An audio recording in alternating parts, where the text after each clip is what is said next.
welcome to this morning's broadcast of Sunny Side Up, your go-to guide for the essential morning news. We have a special treat for you viewers today. As you know, today's International Women's Day, so we brought internet phenomenons Taryn Engel and Emily Fowler here to the studio to discuss the development of the role of women in two different African societies, Botswana and the Ivory Coast. So first we're going to head over to correspondent Hannah Mossant, who will be interviewing Taryn about women's roles in Botswana. Back to you, Hannah. Thanks, Shelby. I'm here with Taryn Engel, who is going to discuss with us the role of women in the Botswanian society. Thank you for joining us today, Taryn. Well, thank you for having me. So what has recently happened in Ramaswa, Botswana? In Ramaswa, they have a tradition to pass down the skin of a leopard to a man of royalty. For generations, it has been passed down from father to son, but recently it was passed on to a woman to be the first female chief. Has there been any negative attention from this? Thankfully, no, but this is one of the first things to be fully accepted in their society. What kind of things have women in Botswana encountered? With Botswana having the highest prevalence of HIV and AIDS, women are the ones to nurture and take care of their families with the HIV and AIDS. There's been a lot of discriminatory attitudes towards the people with HIV or AIDS, and because of that, the women taking care of the family have been criticized as well. Not only that, but there has been a fairly large wage gap between men and women in Botswana. Why exactly is there a wage gap in Botswana? The wage gap in Botswana is because of the different characteristics between men and women. The other part is due to the different characteristics in the labor market. This is probably one of the biggest and most well-known discrimination towards women in Botswana. Oh, why do you say this is the well-known?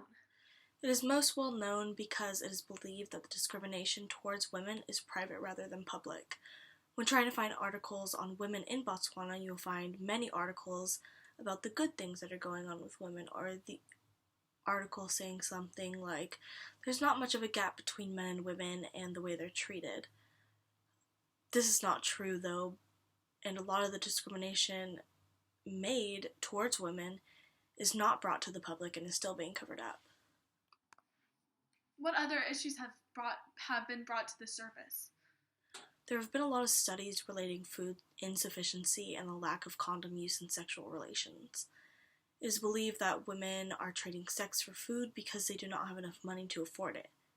Relating back to the last topic of the wage gap, women also have a higher rate of having HIV or AIDS, also proving the point that women are not using protection during these relations. What proves that only women have to trade sexual relations for food? Well, with the insufficient amounts of money that women are receiving causes them to not be able to afford food. When looking at the statistics, women have a higher rate of having an insufficient amount of food compared to men. Not only that, but when interviewing a few women, they had admitted to receiving food from giving sexual relations to random men. What about women in politics? They're usually never a part of politics. The total amount of women in politics in sub-Saharan Africa is only 6%, and there have never been more than 4 ministers, and over half of the countries in Africa have none at all. Challenges are economical and social. Women are controlled by the roles women are assigned in society. The economic situation is worsening as a result of the market economy that determines access to and distribution of resources.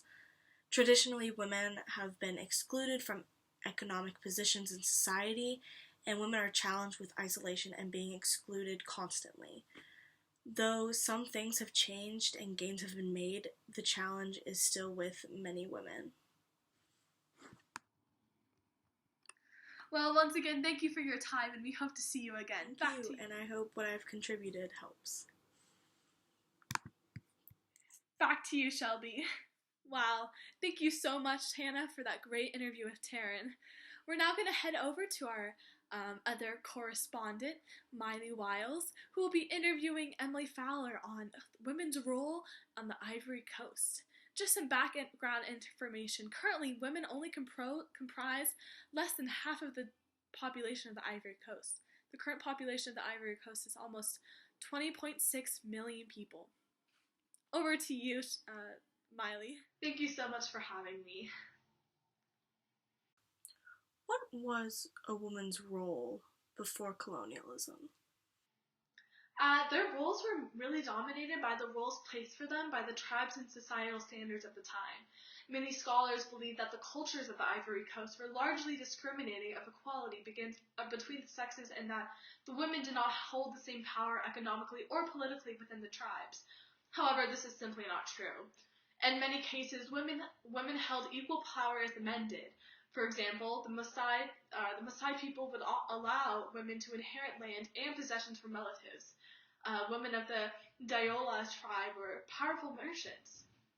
Was there any discrimination against women? Yes, that all being said, there was some discrimination against women. Specifically in the societies that obtained caste systems, women were doubly prejudiced against. Were there any religions that sustained these negative beliefs? Yes, the influence of Islam on the African cultures definitely impacted the way women were viewed. Polygamy was extremely prevalent before Islam worked its way into the Ivory Coast society, but it was still sustained after. And Islam really did define the status of women in predominantly Muslim communities. What happened during the French colonialism? So there were some advantages to the French. For example, under the French, all captives were freed. Also, the Mendel Decree was very beneficial because it made it so that women had to be 14 to get married, and that the marriage had to be mutually agreed upon.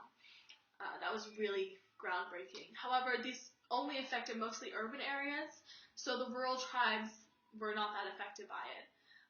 Communities with caste systems really remained until the World War I era. Were there any other significant decrees made?